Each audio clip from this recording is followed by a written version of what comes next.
Të nderuar miq, mirë se erdhët sërish në kanalin Rizgjimi i Shqipes, aty ku do të gjeni dijen e vërtetë. Si ta kuptoni botën, jetën dhe universin përmes gjuhës shqipe, por jo vetëm përmes shqipes, por edhe nga gjuhët e tjera të botës.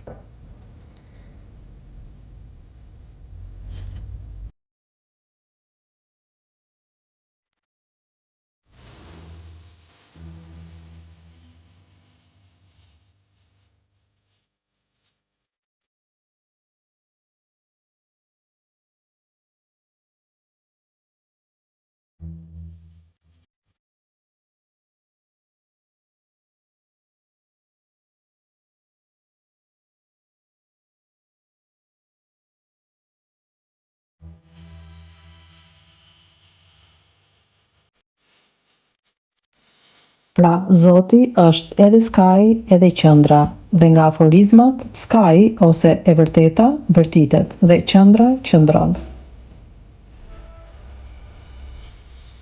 Edhe pika në vetvete shkon e i afrohet asgjës, pra pika shkon drejt zeros dhe zero drejt infinitit. E plota, boshi baras me infinit. E kështu në paralelin tonë në univers, dielli është boshi, boshti ar. Toka, materia, pika, ose zero, S-R.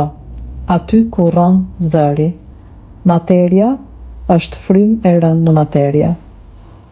Pra kemi pika baras me zero, baras me asgjë, baras me bosh, baras me unaza zero. Por zero baras me infinit dhe infiniti shkon drejt pikës. Pra të dy botët janë një.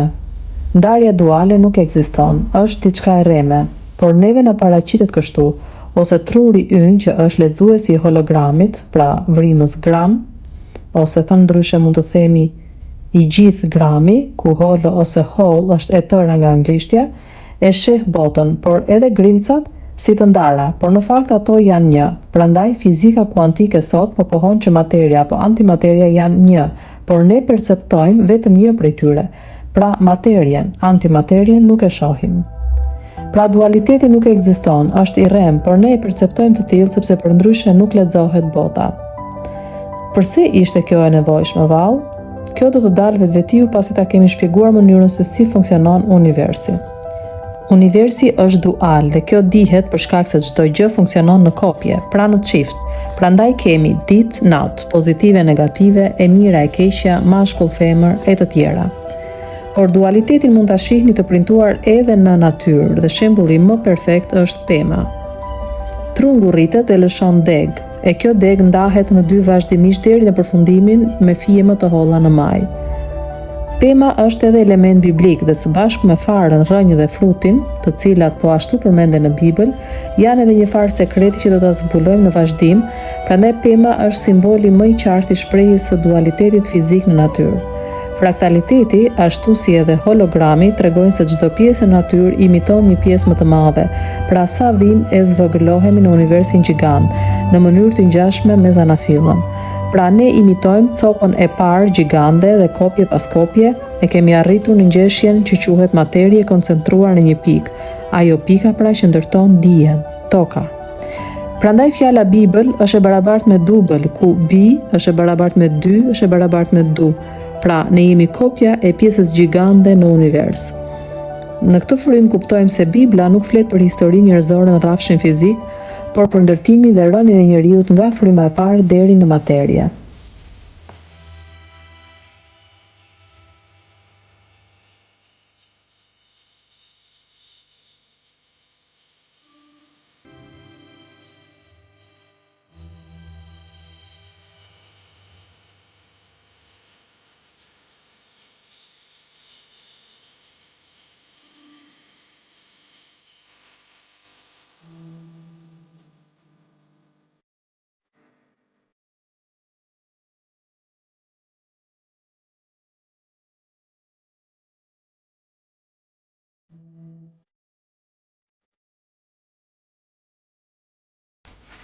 Dualiteti është shumë i qartë, ndërsa fraktaliteti nuk është edhe aq i komplikuar sa duket. Por, duke qenë se në materialin e parë mësuam se truri është qeliza më e rëndësishme për funksionin e qenies njeri dhe se fjala Bibël është dubël, pra kopja, atëherë truri ynë, kjo kopja e vogël, duhet të jetë i përsëritur edhe në univers. Pra, universi është një tru gjigant. Gjithashtu, truri ynë përmban edhe konstantet e njohura të padiskutueshme të universit, si numri pi i Pitagorës 3.14, numri fi i Fibonacit 1.618, raporti i ardh, ligji i gravitetit universal nga Newtoni 9.8 dhe numri imagjinar i Neperit e në fuqi x, funksioni e në fuqi x quhet funksion eksponencial dhe funksion inversi i tij është funksioni logaritmik i cili për bazë ka pikërisht numrin e. Numri e quhet edhe numri i Neperit. Çuditërisht vëmre se numrat janë emërtuar sipas kuptimit të mbiemrave të zbuluesit. Për shembull, Pitagora mban në fjalë rrokjen pi. Fibonacci mban në fjalë numrin fi. Graviteti i zbuluar nga Newtoni, dhe këtu nëse do të zbërthenim emrin e Newtonit, Newton, që do thotë pesha e re, pra New nga anglishtja e re, dhe tha më herët se pika ishte grami, por mund të jetë edhe toni, duke u nisur nga dy këndvështrime, nga ajo e njeriut që e sheh universin nga toka, dhe toka peshon me ton, dhe nga ajo sikur njeriu ta shihte universin si spektator, e në këtë rast do thoshim se toka peshon 1 gram, si një pikë e vogël, pra është vetëm një grimc. Dhe numri Neperit e, që është një numër iracional, pra jo një numër real, por një numër ashtu në për, midis grimca do të thoshim, imagjinar, i cili merret me llogaritmet. Numri e shfaqet në mënyra të ndryshme, në ato si seri e pafundme, prodhim i pafundëm, thyese vazhdueshme ose si limiti i një vargu të pafundëm, e të tjerë lexojmë kështu për numrin e Neperit në enciklopedi. Megjithatë, nuk do të ndalemi tek numri i Neperit sepse nuk është aq shumë i njohur. Ajo që dua të theksoj është se nuk janë të rastësishëm mbiemrat e zbuluesve të konstanteve më të njohura matematike të universit, por kjo është një temë tjetër të cilën e zbulon gjuha, por do ta prekim në fund të ciklit të temave universi përmes shqipës. Pra tham se truri ynë është ajo qeliza fraktale që përmban konstantet e universit brenda dhe si rrjedhoi vetë universin. Vini re, vetë forma e tij është numri i Fibonacit. Vini re formën e korteksit. Ka pikërisht formën fi të numrit të Fibonacit. Numri pi gjendet në gjendrën pineale. Numri imagjinar e me siguri duhet jetë në lëndën e bardhë, zona thalamus, dhe ligji i gravitetit me siguri gjendet në trurin e vogël, pasi të dy kanë të bëjnë me ekuilibrin e qenies njeri dhe shënohet me gërmën G.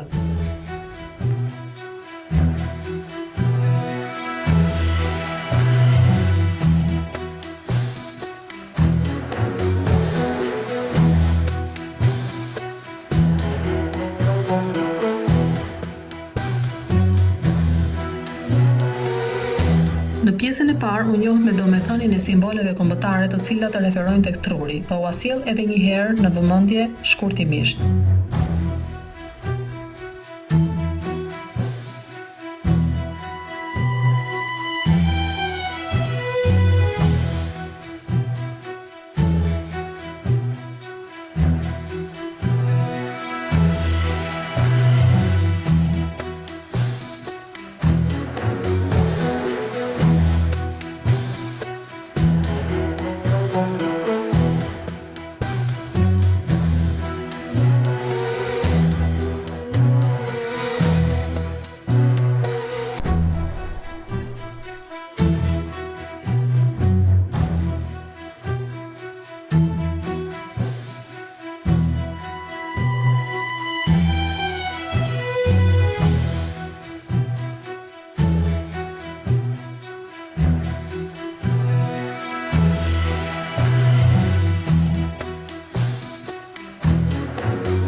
ose bibleta ose dubla e vogël përfaqëson trurin e vogël ose dublen e vogël. Pra siç mund të shihni se xhubleta veç formës së saj kryesore që referon tek truri i vogël, përmban të qëndisura edhe simbole të tjera si epifiza dhe forma e saktë e cerebelumit, truri të vogël, dhe mua nuk më duken një rastësi.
Detajet i qëndisura në xhublet referojnë tek epifiza dhe detajet e saj.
E vërteta është truri. Dhe si rrjedhoi çdo pjesë e universit i ngjan atij. Kjo është e vërtetë sepse ne pak e njohim trurin dhe po aq pak edhe universin. Truri ka 3 forma ose aspekte në 2 lloj mënyrash.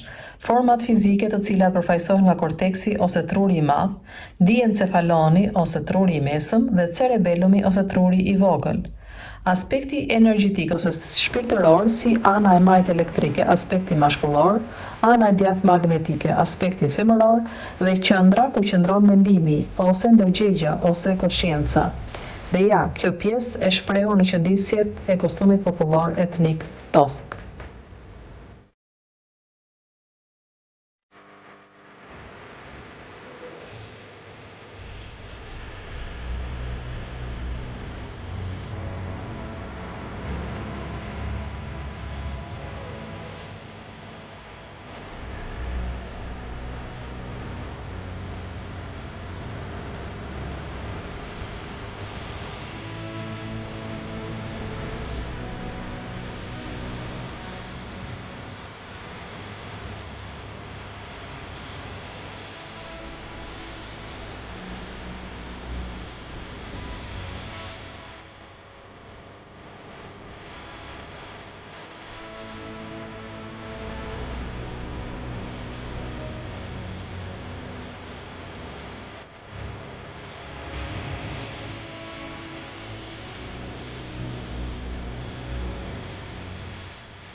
Michelangelo, krijimi i Adamit.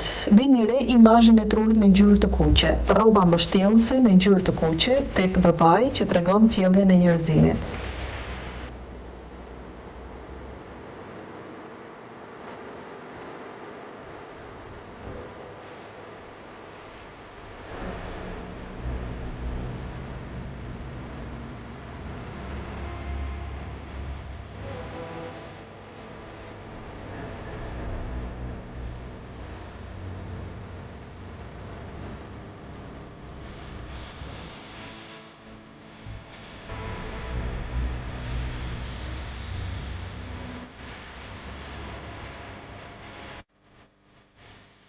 Michelangelo, Adami dhe Eva, rënja e dëbimi nga kopshti i Edenit, vini re angjëllin e të kuqe që e prek Adamin tek truri i vogël.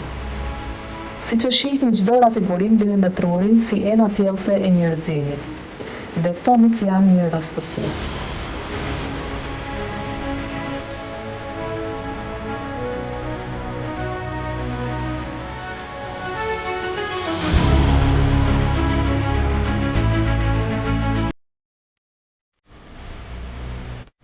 Shihni ngjashmërinë e kryqëzimit të Jezu Krishtit me Epifizën dhe këtë do t'ua vërtetoj edhe me një varg në Bibël.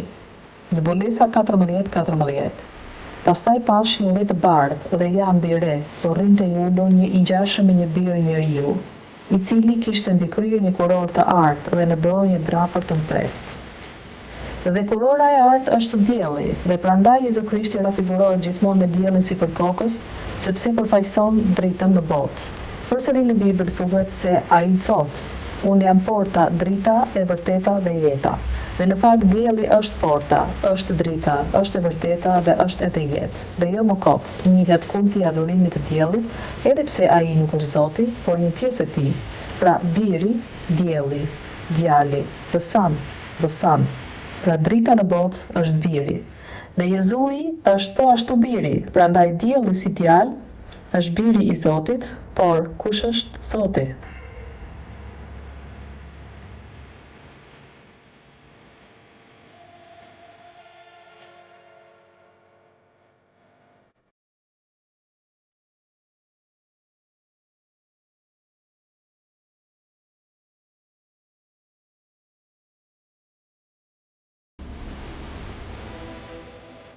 Me që universi është fraktal, dielli i vogël është epifiza e njeriut, sepse ajo është llampa që ndizet natën për ne, ashtu sikurse dielli punon natën në errësirën e pamast të universit, pavarësisht se ne nuk e kuptojmë se prapa dielli mbizotëron errësira.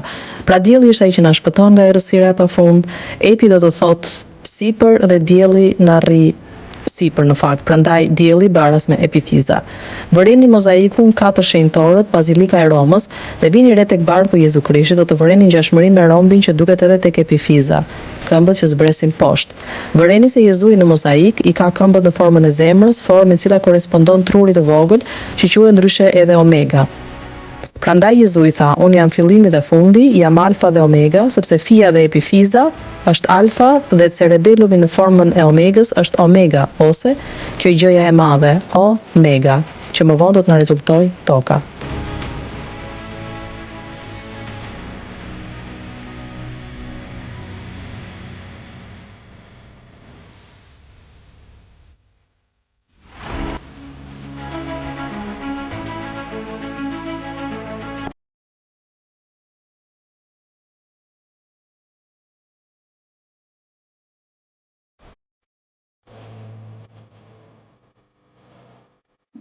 Figura djathtas është pikturë e Botticellit e viteve 1500-1510 pas Krishtit, që quhet burri i dhimbjeve.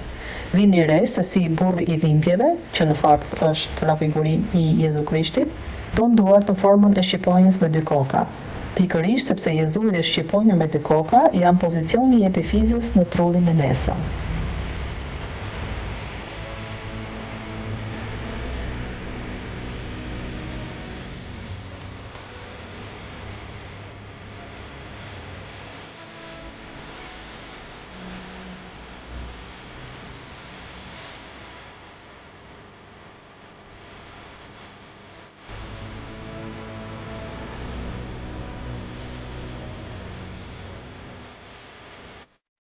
Vëreni edhe njeriun Vitruvian të Da Vinci. Edhe njeriu Vitruvian imiton trurin e mesëm dhe njeriun Epifiz. Vini re në vëmendje njeriun e kryqëzuar, Epifizën, në pjesën e prapme të trurit të mesëm.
Jezu Krishti, shefi I gurit të qoshës, është quajtur kështu sepse Jezui përfaqëson diellin dhe ne e dimë se dielli është shefi I tokës, që në këtë rast është guri I qoshës.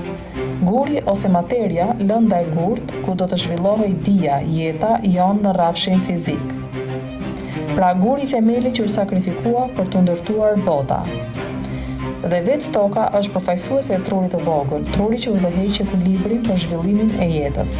Ndërsa sakrifica e Krishtit, që do të thotë sakrifica e diellit, I cili është kryqëzuar për të na dhënë jetën, e faktikisht dielli është porta e shpirtit për në materie. Kjo temë do të zgjerohet në vazhdim.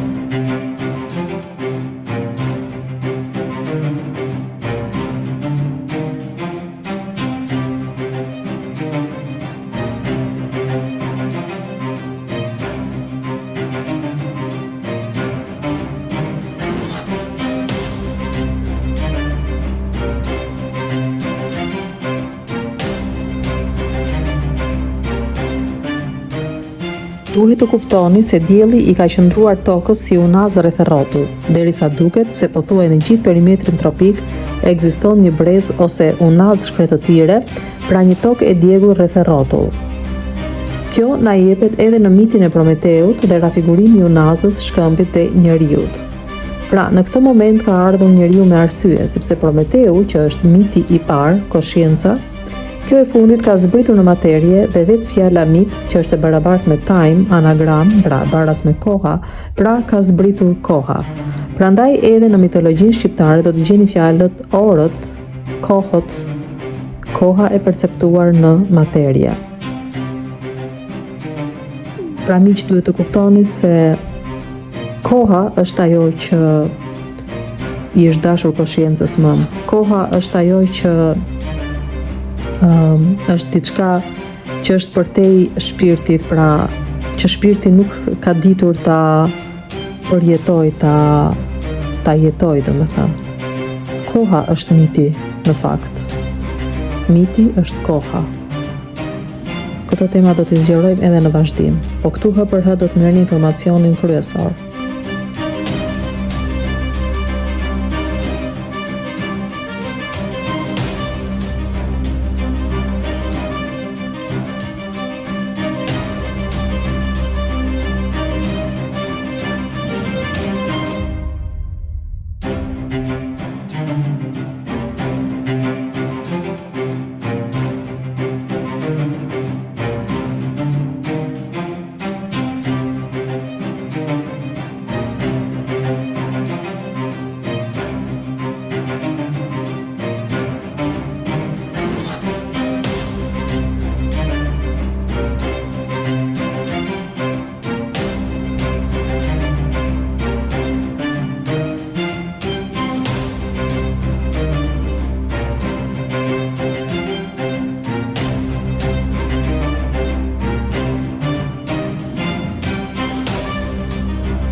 Falja tek muslimanët përfaqëson faljen, fikjen, uljen ose përkuljen e trurit, por ata nuk e dinë këtë.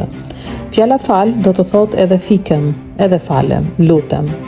Dhe truri i përkulur është edhe i fikur, i përkulur, por edhe në pozicion faljeje. Për i fjalës fal vjen pastaj fjala falenderim, i falem derit, i falem njeriut, aner, andër, ëndra. Kunderi për ndërgjegjen kosciencën universale Zot rezulton të jetë njeriu që i dha jetë asaj, e trupëzoi. Prandaj truri, mjeti shprehës i kosciencës universale, duket sikur falet, ose sikur falenderon për çka ju dha.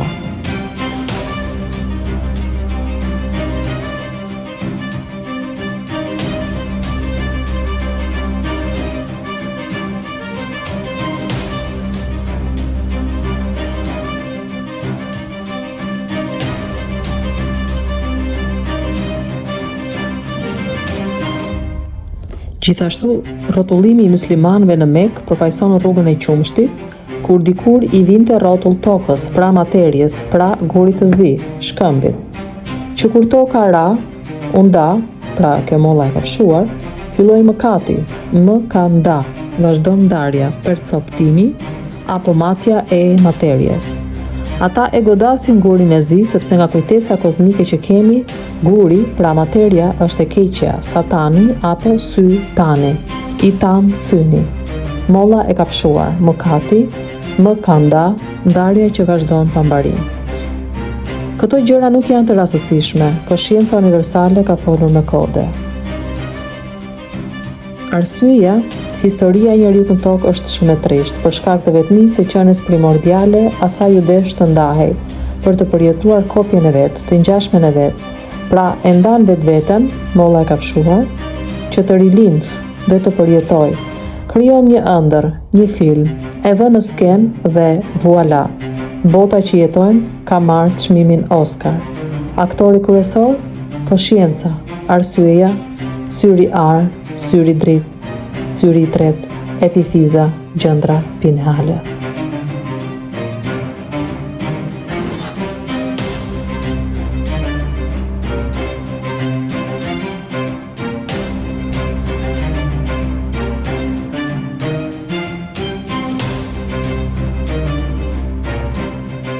Pra si fraktal që është, universi e kopjon veten e vet edhe në format më të vogla. E kështu, me që e vërteta është truri, atëherë edhe toka duhet të jetë një tru i vogël. Ne tokës i themi ara, truall, parcel, dheu. Fjala truall është e barabartë me tru all, tru yll, ylli është truri, e me që ylli i themi edhe diçka e të bukur, atëherë fjala cerebellum, që përmban në rrënjë fjalën bellum, bela, e bukura, tregon se gjendja përputhet. Por fakte të tilla për fjalën e bukur ka akoma.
Mirë po, arsye dhe fakte ka plot.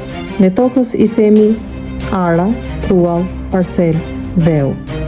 Fjala ara është e barabartë me a, ra, qënia ra, ku a është folja e ekzistencës me qenë.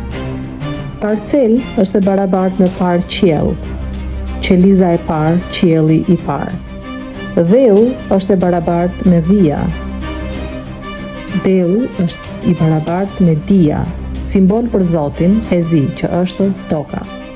Dhe e papritura është që vetë toka e parë në 2-3 profile të ndryshme ngjan me formën e kokës njerëzore ose vetë trurit, tru-ri, aty ku rri e vërteta. Duke qenë se forma e saj si kokë dhe emri i saj si ylli i bukur, baras me tru-all ose tru-yll, referojnë tek fjala dhe forma tru, atëherë del se truri është e vërteta e madhe. Pra, ajo ëndra ndërgjegje që ishte, ajo pika e vogël, tek Zoti, tek vrima pik, është toka. Kjo materia ose ky malli për mall, për të cilën koscienca universale vdiq për të transformuar në një kopje, njeri.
Siç mund të vini re se edhe në ndërtime të stërlashta, siç është Göbekli Tepe në Turqi, paraqet shumë qartë formën e trurit, që është në fakt ky labirinti nëpër të cilin jemi futur.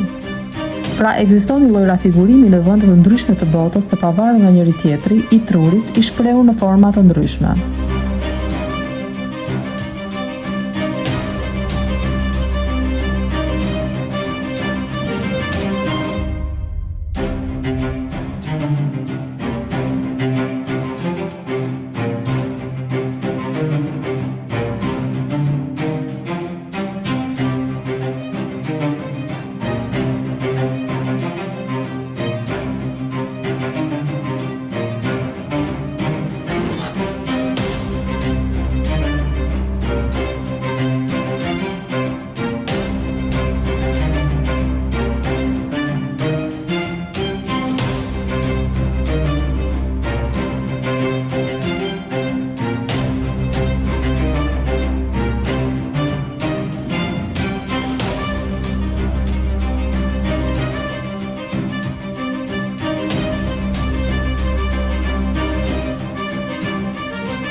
Mitologjia botërore na tregon të njëjtën histori, por kjo tregon që origjina e njerëzimit është e njëjtë dhe mbi të gjithë popujt janë një lloj të vjetër, pasi janë shfaqur një lloj në tokë.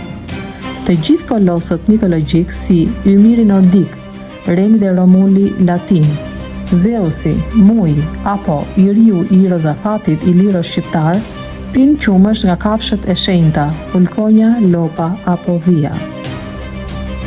Pra, këta përdorën një gji për të pirë qumësht. A i dini se ky moment është një simbol shumë i rëndësishëm në historinë e njerëzimit?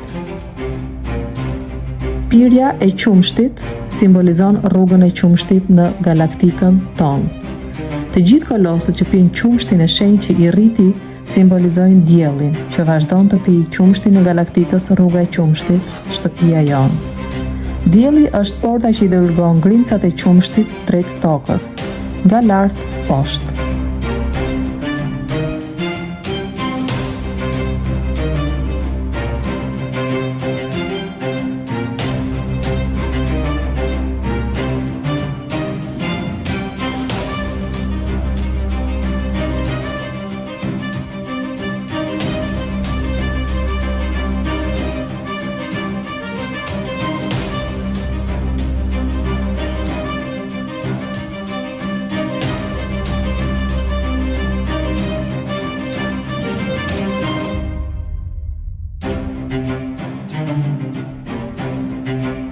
Emri i qytetit të humbur, për të cilin flitet por nuk dihet se ku është thjesht rruga e qumshtit, Atlantida.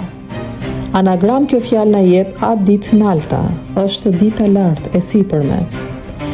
Dhe siç e shihni se këto të dyja ngjajnë, pra rafigurimi i qytetit Atlantid paras me galaktika rruga e qumshtit, e duke qenë e bardhë si qumësht me bërthamën dritë në mes, ajo mund të quhet edhe ditë.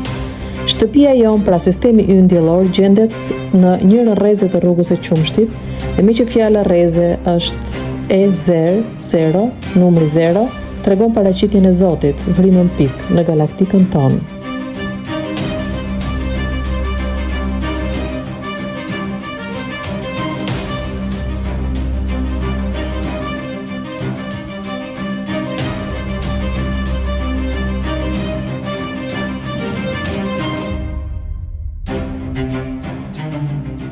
Kështu pra miq, duhet të kuptoni se çdo gjë është simbol. Mitologjia është simbol. Fetë dhe librat fetar, librat e shenjtë, kanë në to simbole. Historia nuk është treguar asnjëherë saktë, jo 100% e saktë. Të nderuar miq, abonohuni në kanalin Rizgjimi i Shqipës Zbulesa, që të merrni informacionet e radhës, pasi sërish do të kemi surpriza. Ju mirëpres dhe shumë faleminderit për dëgjimin.